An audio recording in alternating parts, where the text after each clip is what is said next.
झाडं वाचवणं आणि बकरी ईदचा काय संबंध असा प्रश्न तुम्हाला पडला असेल तर भाजप आमदार नितेश राणे यांना मात्र तसं वाटत नाही. त्यांनी पर्यावरणवाद्यांना थेट विचारले, झाडांना मिठी मारता मग बकरीला का नाही? आणि यावर ठाकरे गटाने राणेंच्या बुद्धीला थेट टिल्लू लेव्हलची म्हटले. झाडांच्या वादात धर्माचा रंग का? नाशिक दक्षिण काशी म्हणून ओळखलं जाणारं पवित्र शहर 2027 मध्ये इथे सिंहस्थ कुंभमेळा भरतोय. लाखो साधू संत येणार, भाविक येणार, ही आनंदाची गोष्ट आहे.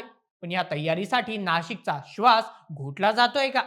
हा प्रश्न सध्या एरणीवर आलाय.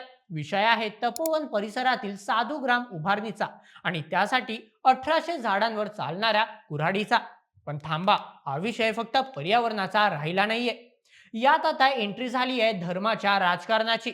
भाजपचे नेते नितेश राणे आणि ठाकरे गटाचे युवा नेते अखिल चित्रे यांच्यात यावरून जोरदार कलगीतुरा रंगलाय. एका बाजूला 1800 झाडांचं जीवन आहे, तर दुसऱ्या बाजूला बकरी ईद आणि हिंदुत्व असा वाद आहे. नेमकं काय घडले आणि अभिनेते सयाजी शिंदे यात का संतापलेत, हे सगळं आपण सविस्तर समजून घेणार आहोत. चला मग सुरुवात करूया आजच्या व्हिडिओला. नमस्कार, मी नील सोनार, तुम्ही पाहत आहात बोल एमएच. सुरुवात करूया मूळ समस्येपासून.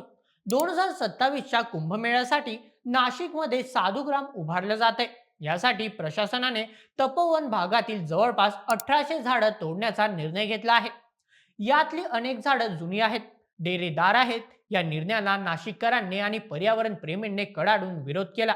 यात सर्वात मोठं नाव ते म्हणजे प्रसिद्ध अभिनेते आणि वृक्षप्रेमी सयाजी शिंदे यांचं. सयाजी शिंदे यांनी स्पष्ट भूमिका घेतली की झाडं तोडू नका, साधुग्रामची रचना बदला किंवा झाडं पुनरुज्जीत करा, पण कत्तल नको. पर्यावरणवाद्यांचं म्हणणं साधं आहे. कुंभमेळा काही दिवसांचा आहे, पण ही झाडं कित्येक वर्षांपासून सावली देत आहेत. विकासाच्या नावाखाली निसर्गाचा बळी का? हा लढा पूर्णपणे पर्यावरणाचा होता, जोपर्यंत यात राजकीय वक्तव्य आलं नाही. आता वळूया वादाच्या ठिंगीकडे. पर्यावरणवादी आंदोलन करत होते तेव्हा भाजप आमदार नितेश राणे यांनी सोशल मीडियावर एक्स प्लॅटफॉर्मवर एक पोस्ट केली आणि वादाचा भडका उडाला.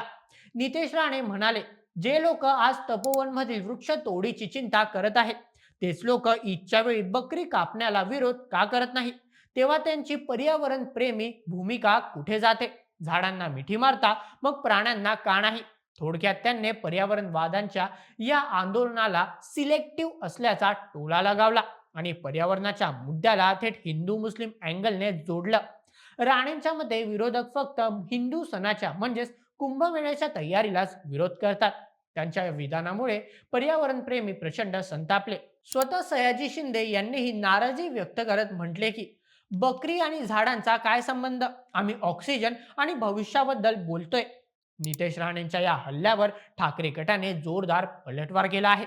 युवा सेना नेते अखिल चित्रे यांनी नितेश राणेंचा खरपूस समाचार घेतला.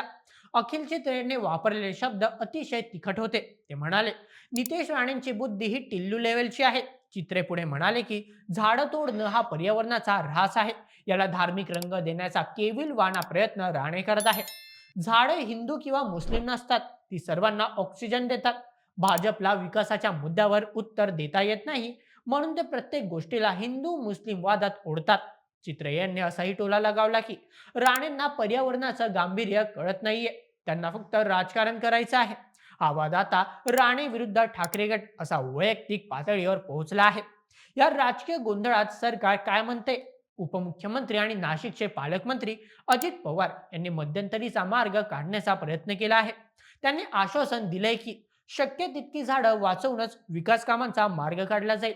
पण प्रश्न उरतोच, 1800 झाडांचं काय होणार? जरी झाडं तोडली गेली तर नाशिकचं तापमान आणि प्रदूषण यावर काय परिणाम होईल? आणि जर झाडं वाचवली तर साधूंच्या निवासाची व्यवस्था कशी होणार? हा तोल सांभाळणं प्रशासनासमोर मोठं आव्हान आहे. मित्रांनो, मुद्दा अतिशय संवेदनशील आहे. एका बाजूला आपली संस्कृती आणि परंपरा, दुसऱ्या बाजूला निसर्ग आणि तिसऱ्या बाजूला आपलं राजकारण.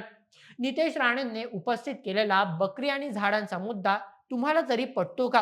की अखिल चित्रे म्हणतात तसं हा फक्त विषयाला धार्मिक वळण देण्याचा प्रयत्न आहे? आणि सर्वात महत्वाचं, विकासासाठी 1800 झाडांचं बळी जाणं योग्य आहे का? तुमचं मत कमेंट्समध्ये आम्हाला नक्की सांगा आणि अशाच व्हिडिओसाठी सबस्क्राईब करा बोल एम एच आपल्या युट्यूब चॅनलला. धन्यवाद.